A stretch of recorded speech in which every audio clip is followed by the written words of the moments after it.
Bismillahirrahmanirrahim. Assalamualaikum warahmatullahi wabarakatuh. Baik, bapak-bapak, ibu-ibu, rekan-rekan semuanya. Perkenankan,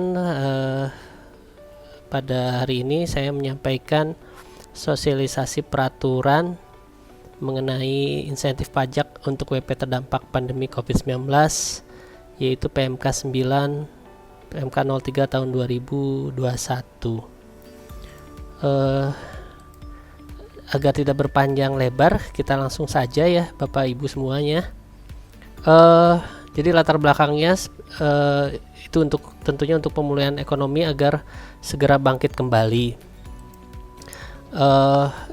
dan tentunya untuk menambah daya beli masyarakat, terus untuk membantu sektor industri dan UMKM agar segera bangkit kembali dari keterpurukan akibat pandemi COVID-19.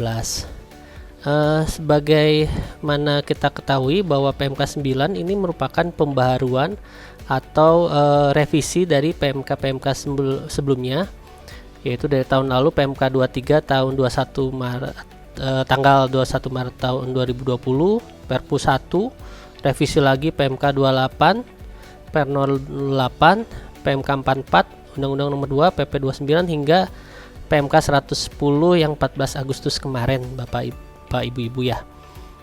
Jadi ini adalah revisi yang terus dilakukan oleh pemerintah untuk menambah, pertama tujuannya untuk menambah sektor atau wajib pajak yang terdampak agar dapat diberikan fasilitas insentif pajak.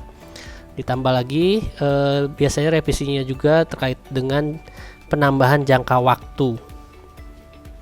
Baik, kita secara garis besar Bapak Ibu, perbedaan perluasan insentif dari berbagai PMK itu bisa kita lihat di tabel berikut. Untuk masih tetap ya, untuk PPh 21 DTP untuk karyawan ber-NPWP dan penghasilan bruto sifatnya masih tetap teratur dan disetahunkan tidak lebih dari 200 juta. Perbedaannya untuk PMK antara PMK 110 dengan PMK 9 itu laporan untuk PMK 9 itu laporan realisasinya tiap bulan. Kalau PMK 110 diatur insentif sampai dengan Desember 2020, namun di PMK 9 ini diatur hingga Juni 2021. Ya. Pemberitahuannya sama, itu pusat dan cabang, WP KIT dan kawasan berikat. Pemberitahuan untuk PMK 9 hanya disampaikan pusat dan berlaku untuk semua cabang WP sektor tertentu atau KLU. Sedangkan untuk PPh final UMKM yang ditanggung pemerintah itu sama, yaitu perbedaannya hanya di insentifnya yang PMK 9 ini sampai Juni 2021. Dan WP PP 23 tidak lapor realisasi tepat waktu, maka tidak dapat memanfaatkan insentif kalau tidak lapor realisasinya tepat waktu ya Bapak Ibu. Sedangkan untuk ketiga PPh final DTP pada sektor padat karya tertentu itu khusus P3 TGKAI itu untuk tata guna air dan irigasi ya. Perbedaannya pemotongan tidak lapor realisasi tepat waktu maka tidak dapat memanfaatkan insentif, dan laporan realisasinya tiap bulan kalau kita lihat di tabel berikut ini. Untuk pembebasan PPh pasal 22 impor itu perbedaannya yaitu jangka waktunya di PMK 9 seperti tadi sama, yaitu sampai dengan 30 Juni 2021. Untuk pengurangan angsuran PPh pasal 25 masih sama, yaitu sebesar 50%. Itu kalau sektornya juga ada perluasan di PMK 9 yaitu 1018 KLU dari sebelumnya 1013 KLU. Insentifnya perbedaannya juga sampai dengan Juni 2021. Untuk pengembalian pendahuluan itu ada perluasan PPN ya Bapak Ibu, itu perluasan dari 716 KLU dan 720 menjadi 725 KLU. Insentifnya juga sampai Juni 2021. Nah, itu garis besar global perbedaan antara PMK 9 dengan PMK sebelum-sebelumnya. Kita singkat saja bahas ya, nanti PPH 21 sampai PPN nanti dibahas oleh saya. Nanti untuk PPN untuk PPH 25 ke belakang itu oleh Bu Rima ya. Untuk PPH 21 subjeknya kalau kita lihat yaitu pegawai dengan kriteria menerima clue tertentu sebagai lampiran PMK. Jadi Bapak Ibu wajib pajak nanti biasanya harus melihat di lampiran PMK-nya apakah termasuk perusahaannya termasuk kategori yang menerima insentif, tidak. Nanti kalau termasuk, maka pegawainya itu berhak mendapatkan PPH 21 DTP. Untuk pegawainya sendiri harus memiliki NPWP pada masa yang bersangkutan memperoleh penghasilan bruto disetahunkan tidak lebih dari 200 juta. Masih sama ya dengan PMK sebelumnya. Penerima insentif clue sesuai SPT tahunan 2019 dan clue sesuai master file DJP ya. Berikutnya persyaratan lainnya bahwa PPH pasal 21 DTP harus dibayarkan secara tunai oleh pemberi kerja pada saat pembayaran penghasilan kepada pegawai. Dikecualikan dari insentif PPH pasal 21 DTP dalam hal penghasilan pegawai berasal dari APBN atau APBD dan telah ditanggung pemerintah PPH pasal 21-nya. Ini yang dikecualikan. PPH pasal 21 DTP tidak diperhitungkan sebagai penghasilan yang dikenakan pajak. Ini yang tadi sampai dengan jangka waktu sampai dengan Juni 2021. Pemanfaatan insentif dengan pemberitahuan melalui halaman pajak.go.id. Nanti Bapak Ibu wajib pajak nanti mengisi pemberitahuan dan menginputnya di pajak.go.id ya. Ini tata cara ininya. Kewajibannya itu harus menyampaikan laporan realisasi PPH pasal 21 DTP juga disediakan di laman pajak.go.id.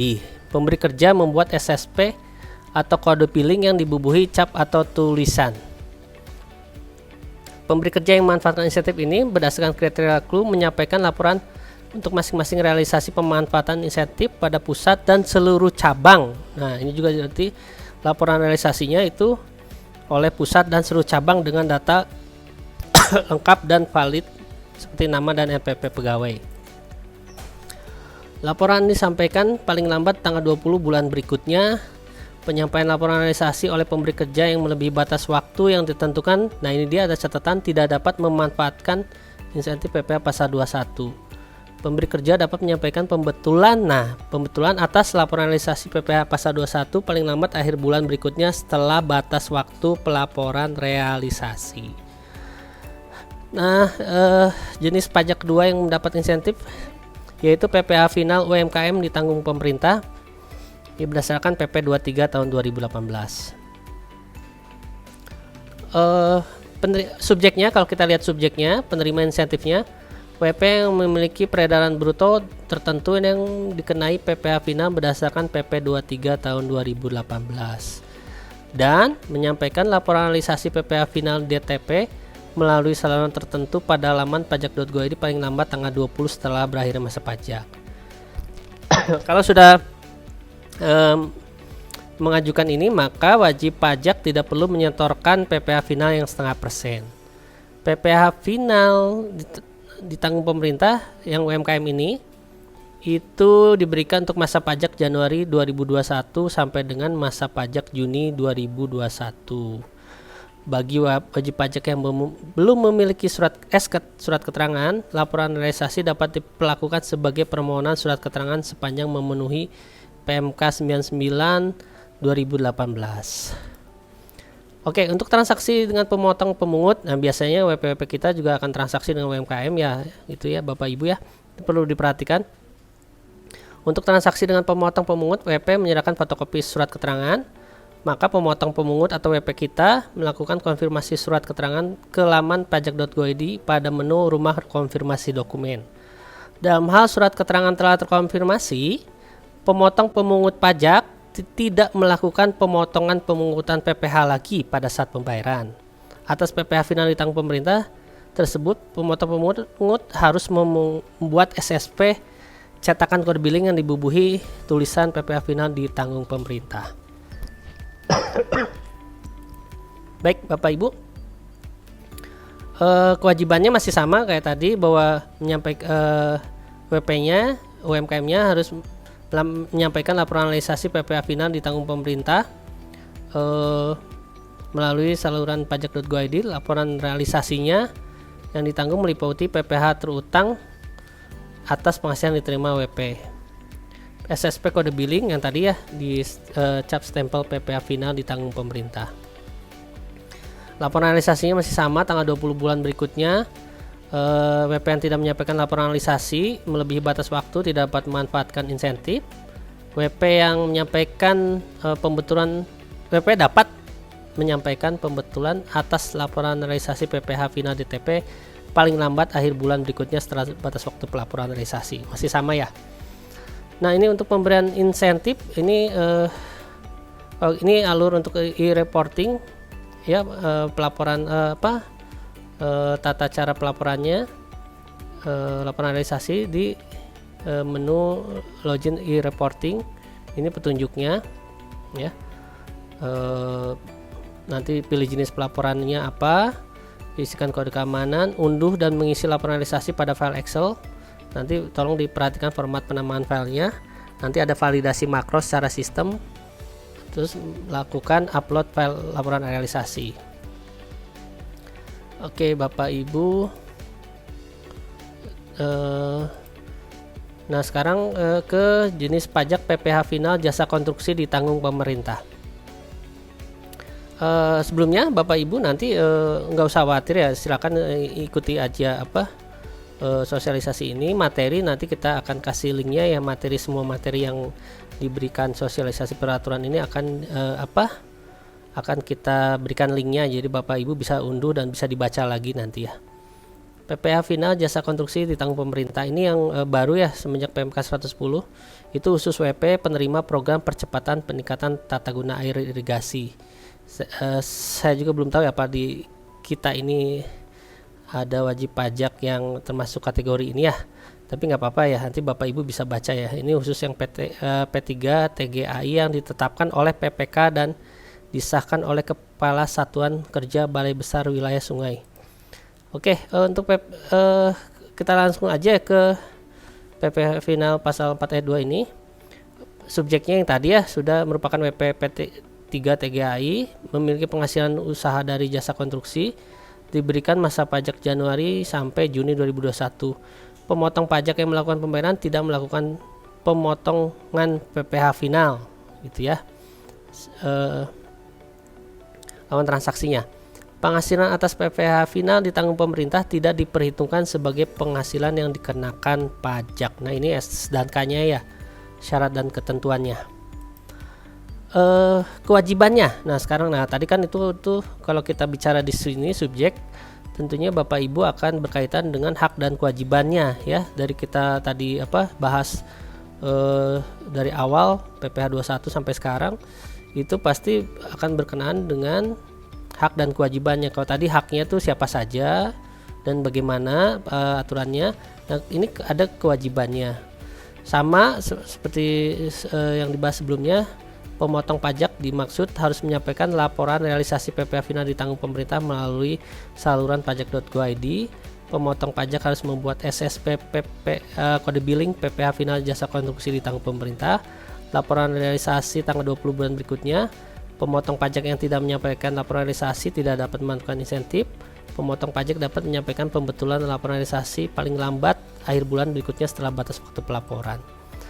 Baik, berikutnya jenis pajak insentif berikutnya yaitu PPh pasal 22 impor, pembebasan ya dari pemungutan. Subjeknya kita lihat subjeknya WP yang memenuhi clue tertentu dalam lampiran PMK ini ya. Jadi nanti dilihat di lampiran PMK-nya apakah termasuk kategori yang bisa memanfaatkan insentif ini. Terus dan telah ditetapkan sebagai perusahaan KIT, yaitu KIT itu kemudahan impor tujuan ekspor. Terus atau telah mendapatkan izin terkait kawasan berikat ya. Terus hak berikutnya itu berhak mengajukan permohonan SKB untuk mendapatkan pembebasan pemungutan PPh pasal 22 impor. Tentunya sesuai clue yang tadi ya, yang tercantum dan dilaporkan WP dalam SPT tahunan PPh tahun 2009 atau data master file WP. Sama pengajuan SKB diajukan, pengajuannya kalau tadi kan kalau PPh 21 dan DTP dan UMKM itu pemberitahuan ya. Kalau ini pengajuannya sifatnya bukan surat pemberitahuan tapi SKB, pengajuan SKB melalui saluran pajak.go.id. Pembebasan berlaku sejak tanggal SKB terbit sampai dengan 30 Juni 2021. Nah, ini jangka waktunya yang membedakan ya. Jangka waktu SKB-nya. Nah, tadi hak-haknya, sekarang kewajibannya bagi WP yang mendapatkan pembebasan pasal 22 impor itu harus menyampaikan laporan realisasi pembebasan PPh pasal 22 impor setiap bulan melalui laman pajak.go.id paling lambat tanggal 20 bulan berikutnya setelah masa pajak berakhir. Nah, tadi Bapak Ibu kita sudah bahas berapa jenis ya pajak ya, insentif ya. 21 DTP, PP23 UMKM, 2, terus ketiganya tadi ada PPh final jasa konstruksi, keempatnya PPh 22 impor. Ini masih ada 2 lagi nih jenis pajak, yaitu PPh pengurangan PPh pasal 25 angsuran dan PPN ya. Kalau PPN nanti itu lebih ke arah percepatan restitusi di bawah 5M. Nanti detailnya mungkin nanti sama Ibu Mbak Rima akan menjelaskan tentang persyaratan, subjeknya, terus laporannya bagaimana, hak dan kewajiban untuk PPN dan pengurangan angsuran 25.